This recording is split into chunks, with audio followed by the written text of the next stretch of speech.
Halo Sobat Pelangkoners, berjumpa kembali bersama saya Engelbertus Kukuh Widiatmoko di Dosen Pelangkon Channel, Prodi Paling Keren Universitas PGRI Kanjuruhan Malang.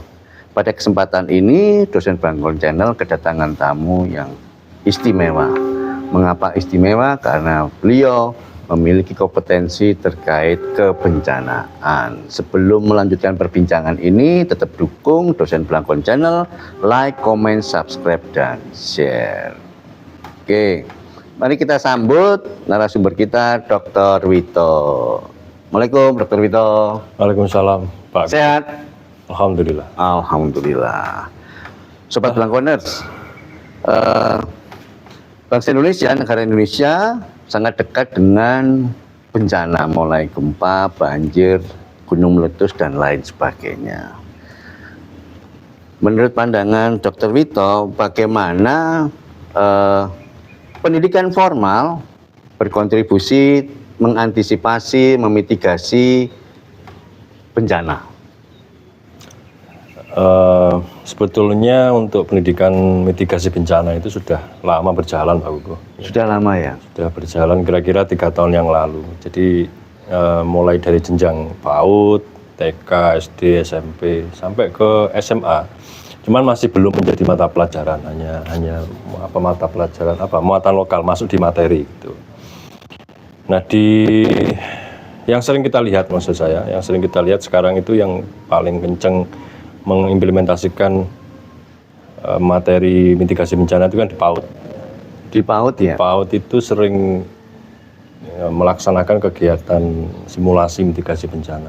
Nah, itu sebetulnya kan dimaksudkan agar anak-anak itu ketika pulang gitu, terus kok pas terjadi bencana misalnya gempa bumi atau banjir ya, akhir-akhir ini kan sering terjadi banjir, itu mereka paling tidak mengerti apa yang harus dilakukan ketika terjadi bencana. Oke.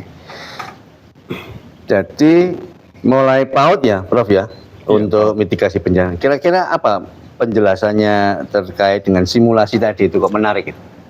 Ya, biasanya simulasi yang ada di sekolah-sekolah formal itu kan pelaksanaannya itu memang betul-betul disiapkan. Jadi sebelum mereka itu mengimplementasikan simulasi, biasanya disiapkan dulu anak-anaknya itu, di briefing ya, seperti kegiatan pembelajaran biasanya. Itu di briefing dulu, nanti apa yang harus dilakukan, baru kemudian diimplementasikan bareng-bareng bersama-sama dengan guru dan para siswa. Kemudian biasanya di akhir itu nanti kan ada instrukturnya. Ada instruktur ya. Nanti melakukan evaluasi. Nah, itu bisa secara singkat kira-kira begitu. Cuman pada kenyataannya memang belum ada perubahan yang signifikan gitu, Pak. Wah, ini Dr. Wito tadi sudah menjelaskan tentang bahwa simulasi mitigasi kebencanaan dilaksanakan sejak di PAUD. Nah, menurut potret atau pengamatan Dr. Wito, bagaimana implementasinya? Apakah sudah dilaksanakan atau baru 1/4, setengah, atau bahkan ada yang belum? Dan itu apa yang menyebabkan? Ya, kalau di tingkat PAUD, setahu saya itu rata-rata kalau di Kota Malang ya, kalau di Kota Malang atau di Malang Raya itu semuanya hampir sudah melaksanakan itu.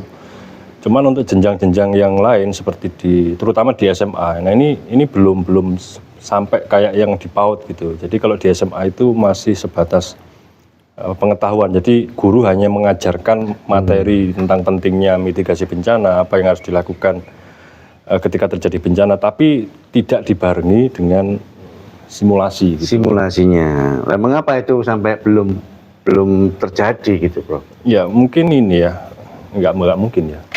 Saya katon-katon nih. Dr. Wito, tadi sudah diberikan gambaran, ada yang sudah, ada yang setengah, ada yang 1/4. Nah, apa yang menyebabkan sekolah-sekolah jenjang katakan SMA begitu belum melaksanakan atau hanya sebatas pengetahuan saja? Saya pikir penyebab utamanya adalah ketidaksiapan sekolah di dalam melakukan kegiatan simulasi itu. Nah, ketidaksiapan sekolah dalam mempersiapkan kegiatan simulasi mitigasi bencana itu salah satu faktornya adalah kesadaran. Ya, kesadaran seorang pendidik atau para pendidik di sekolah maupun masyarakat yang saya maksud itu orang tua. Nah, kalau masyarakat itu sadar, guru-guru sadar tentang pentingnya bencana, pentingnya mempelajari mitigasi. Yes. Saya pikir selain kesadaran rendahnya kesadaran masyarakat tentang mitigasi bencana, yang kedua yang perlu diperhatikan juga bahwa guru-guru fasilitator mitigasi bencana di jenjang pendidikan atas ya, SMA itu masih sangat kurang. Beda dengan di PAUD. Di PAUD itu memang setiap tahun itu sudah direncanakan terus melakukan kayak apa ya, kegiatan pelatihan loh, Pak. Pelatihan. Jadi pelatihan itu ditujukan untuk membekali para calon-calon fasilitator yang ada di guru PAUD. Jadi sehingga ketika mereka ingin melakukan simulasi, mereka sudah siap. Kalau masalah sarana dan prasarana saya pikir tidak terlalu rumit kok Pak. Gitu. Karena tugas guru sebagai fasilitator itu hanya memperkenalkan pentingnya mitigasi bencana, terus kemudian apa yang harus dilakukan pada saat terjadi bencana dan melengkapi sarana prasarananya. Saya pikir kalau sarpras kita belum sampai ke sana Pak. Jadi hanya sebatas pengetahuan dan bagaimana cara mengimplementasikan itu. Dr. Vito, tadi sudah dijelaskan tentang pendidikan formal. Ada satu hal yang menurut saya menarik untuk dikupas. Itu bagaimana membiasakan, membudayakan peserta didik, menyiapkan diri jika terjadi bencana. Sobat Blangkoners, itu tadi perbincangan singkat dengan Dr. Vito terkait mitigasi bencana untuk peserta didik di lembaga formal. Ada rekomendasi atau gagasan yang perlu dimunculkan dari Dr. Vito untuk Sobat Blangkoners? Monggo, Bro. Yang pertama kalau saya boleh merekomendasikan itu adalah sekolah-sekolah atau para guru itu minimal saat ini itu misalnya membuat buku saku mitigasi bencana. Nah, buku saku itu namanya aja buku saku ya, berarti buku itu harus bisa dibawa kemana-mana.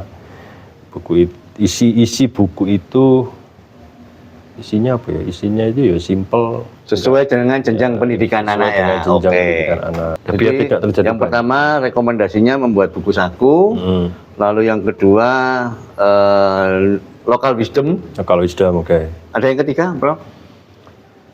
Yang ketiga tentunya peran masyarakat, Pak. Peran masyarakat. Ya. Seperti apa ini, Pak? Peran masyarakat itu pengetahuan tentang mitigasi bencana ini bisa membudaya, maka perlu adanya kolaborasi antara masyarakat dengan masyarakat, sekolah, kemudian perangkat desa, kelurahan itu harus berkolaborasi. Tujuannya adalah misalnya untuk memberi informasi kepada warga apabila terjadi bencana. Itu cukup di kentong aja. Gitu. Jadi menghidupkan budaya kentongan. Itu kelihatannya sepele, Pak, tapi saya yakin kalau budaya-budaya lokal seperti menutup kentongan itu di up kembali, saya pikir sepele, tapi menurut saya loh ya. Saya sih. Itu tadi Sobat Blangkoners rekomendasi dari Dr. Vito terkait peningkatan kesadaran untuk pembudayaan, pencegahan atau tetap dukung Dosen Blangkon Channel, like, comment, subscribe, dan share. Salam Pancasila.